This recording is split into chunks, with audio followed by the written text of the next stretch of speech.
अस्सलाम वालेकुम दोस्तों, उम्मीद करता हूँ आप सब खैरियत से होंगे। आज का जो टॉपिक है वो जेन ज़ी के बारे में है। जेन ज़ी इतना ज़्यादा स्ट्रगल करने के बावजूद क्राइसिस फेस क्यों कर रही है? कभी आपने रात को बिस्तर पर लेट कर सोचा है यार सब आगे निकल गए और मैं अभी भी स्टक हूँ? या कभी दिल ही दिल में कहा हो क्या मेरी ज़िंदगी इसी तरह कंफ्यूज और बेमकसद गुजर जाएगी? बिलीव मी, आप अकेले नहीं हैं। हमने हमेशा सुना है कि ज़िंदगी का सबसे मुश्किल वक्त मिड लाइफ क्राइसिस होता है, जब लोग 40 या 50 साल की उम्र में कैरियर, फैमिली और पर्पस पर सवाल उठाते हैं। वही मशहूर इमेज, एक मिडिल एज बंदे ने अचानक स्पोर्ट कार ले ली और या फिर कोई अपनी जॉब बदल दी। लेकिन ट्विस्ट अब ये है, रिसर्च बताती है कि सबसे मुश्किल वक्त मिडिल लाइफ एज नहीं बल्कि अर्ली अडल्टहुड है, मतलब 18 से 30 साल की उम्र। जी हाँ, जेन ज़ी वही जनरेशन जो 1997 से 2012 के दरमियान पैदा हुई, दुनिया की सबसे कनेक्टेड लेकिन सबसे ज़्यादा स्ट्रेस्ड जनरेशन बन चुकी है। पहले हैप्पीनेस का कर्व यू शेप था। चाइल्डहुड मतलब ज़्यादा खुशी, मिड लाइफ मतलब ज़्यादा डिप्रेशन और ओल्ड एज मतलब सुकून। मगर अब ये कर्व बदल गया है। मिड लाइफ वाले लोग अब ज़्यादा स्टेबल हैं, जबकि 20s वाले एंजाइटी और डिप्रेशन के पीक पर हैं। ग्लोबल गैलप सर्वे के मुताबिक 18 से 25 साल के नौजवान अब ज़्यादा स्ट्रेस्ड हैं। यहाँ तक कि 50 साल के लोग भी इतने ज़्यादा टेंस नहीं। इसे अब क्वार्टर लाइफ क्राइसिस कहा जाता है। अब सवाल ये है, आखिर ऐसा क्यों हो रहा है? क्यों जेन ज़ी इतना स्ट्रगल कर रही है? आइए मैं आपको बताता हूँ। First of all, social media connections. सोचें, सुबह उठते ही हाथ में मोबाइल, इंस्टाग्राम खोला तो कोई दोस्त मालदीव्स के अंदर वेकेशन पर गया हुआ है, टिकटॉक पर लग्जरी कार्स, स्नैपचैट पर पार्टी सीन्स, और आप सोचते हैं यार मेरी ज़िंदगी तो कुछ नहीं। कांस्टेंट कंपैरिजन सेल्फ एस्टीम को ख़त्म कर देता है। हार्वर्ड की रिसर्च बताती है कि सोशल मीडिया का ज़्यादा इस्तेमाल डायरेक्टली आपके डिप्रेशन के साथ लिंक्ड है। फॉर एग्ज़ाम्पल, एक लड़की रोज़ अपने दोस्तों को देखती है और सोचती है मैं तो पीछे रह गई। हालांकि हकीकत ये है कि लोग सिर्फ हाइलाइट्स दिखाते हैं, अपनी स्ट्रगल नहीं दिखाते। Second, economic stress. Job market tight हो गई, तनख्वाह agent, house rent sky high. एक नौजवान सोचता है कभी मैं अपना घर ले भी पाऊंगा या नहीं।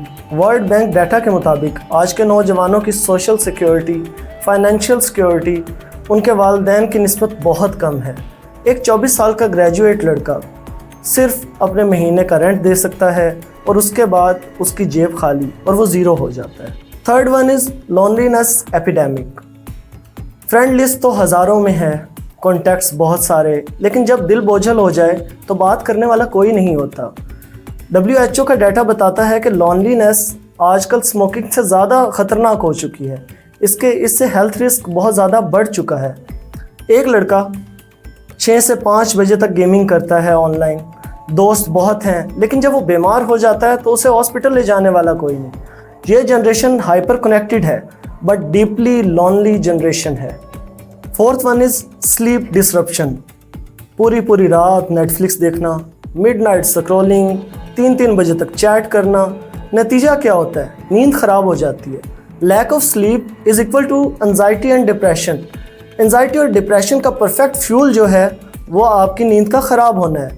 एक स्टूडेंट रात को नेटफ्लिक्स पे एपिसोड देख रहा है और वो सोचता है यार एक और एपिसोड देख लेता हूँ, लेकिन एपिसोड देखने के चक्कर में सुबह का अलार्म मिस हो जाता है और वो अलार्म जब मिस होता है तो डिप्रेशन जन्म लेता है। Fifth one is fair of future.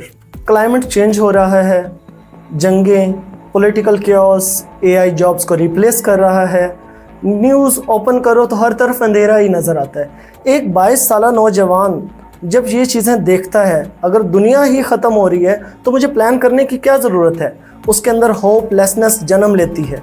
क्या ये सिर्फ ज़्यादा बात करने का नतीजा है? कुछ लोग कहते हैं कि आजकल के नौजवान बहुत ज़्यादा बोलते हैं।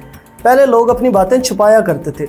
जी हाँ, स्टिग्मा कम हो रहा है, ये अच्छी बात है, लेकिन ये सिर्फ ओपननेस नहीं, एक्चुअल डिस्ट्रेस वाकई बढ़ रहा है। WHO के डाटा के मुताबिक डिप्रेशन पिछले सालों की निस्बत 20 साल की उम्र के लोगों के अंदर 20% ज़्यादा हो चुका है।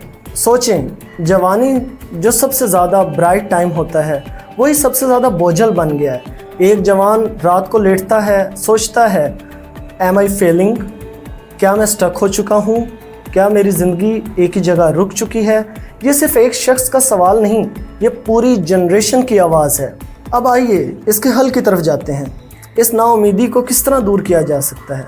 सबसे बड़ी तब्दीली छोटे छोटे स्टेप्स के ज़रिए आ सकती है। First of all, digital detox करें। रात को सोने से 30 मिनट पहले अपना फ़ोन साइड पे रख दें। स्क्रीन फ्री बेड टाइम करें।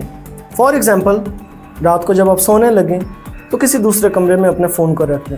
इससे क्या होगा, आपकी एंजाइटी कम होगी। आप 2 हफ्ते के अंदर इसका रिज़ल्ट देखेंगे।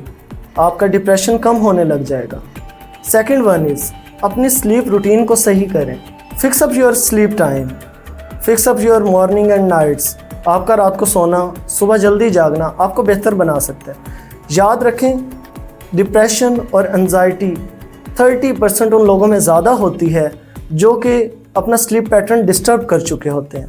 Third one is small financial wins. छोटे छोटे बिजनेस को अडॉप्ट करें, छोटी छोटी सेविंग्स की हैबिट्स बनाएं। ये रकम सेव करना आपको अपने ऊपर कंट्रोल का एहसास दिलाएगा। ये रकम सेव करना आपको अपने ऊपर कंट्रोल का एहसास दिलाएगा। आप फॉर एग्ज़ाम्पल डेली 1000 अर्न करते हैं, उसमें से 200 या 300 सेव कर दें। जब महीने बाद आप देखेंगे तो उसके आपके पास 6 to 7,000 या 8,000 रुपीज़ होंगे। आपको उस चीज़ से अंदाज़ा होगा कि वाकई ही मैं अपने ऊपर कंट्रोल कर रहा हूँ। Fourth one is real connections. कम से कम हफ्ते में एक बार अपने दोस्तों से मिलने के प्लान्स बनाएं। 1 कप ऑफ टी लॉनलीनेस को दूर कर सकता है।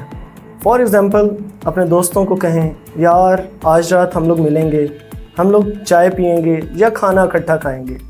इससे आपकी ज़िंदगी में काफ़ी बेहतरी आ सकती है। Fifth one is purpose and passion.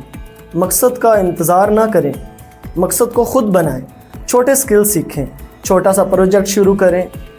For example, आप ग्राफिक्स सीख सकते हैं, आप ट्रेडिंग सीख सकते हैं, आप और भी ऐसे ही छोटे छोटे स्किल्स कर सकते हैं। लड़कियां कुकिंग की हॉबी अपना सकती हैं और उसी को अपना प्रोफेशन में यूटिलाइज़ कर सकती हैं। Sixth one is professional help. अगर यही स्ट्रेस या डिप्रेशन 6 वीक से ज़्यादा हो जाए तो आपको चाहिए कि आप किसी थेरेपिस्ट को दिखाएं। ये कोई वीकनेस नहीं, ये स्ट्रेंथ है। एक लड़का जो कि बहुत ज़्यादा डिप्रेस था, उसने 15 दिन सेशंस लिए, आज उसकी ज़िंदगी बदल चुकी है। तमाम बातों का खुलासा ये है कि जेन ज़ी वाकई सबसे ज़्यादा दबाव में है। वजूहात क्या हैं? Social media pressure, economic struggle, loneliness, broken sleep और फ्यूचर का खौफ। लेकिन याद रखें, यू आर नॉट अलोन। आपका दुख सच्चा है मगर आपके लिए उम्मीद भी है। दोस्तों, आज एक छोटा सा कदम उठाएं, चाहे वो नींद बेहतर करना हो, किसी दोस्त को कॉल करना हो या कोई नई स्किल सीखना हो। ये छोटे स्टेप्स आपकी ज़िंदगी बदल सकते हैं। अगर ये वीडियो आपको अच्छी लगी तो काइंडली सब्सक्राइब करें, शेयर करें और कमेंट्स में लिखें, what small step will you take today. बहुत शुक्रिया।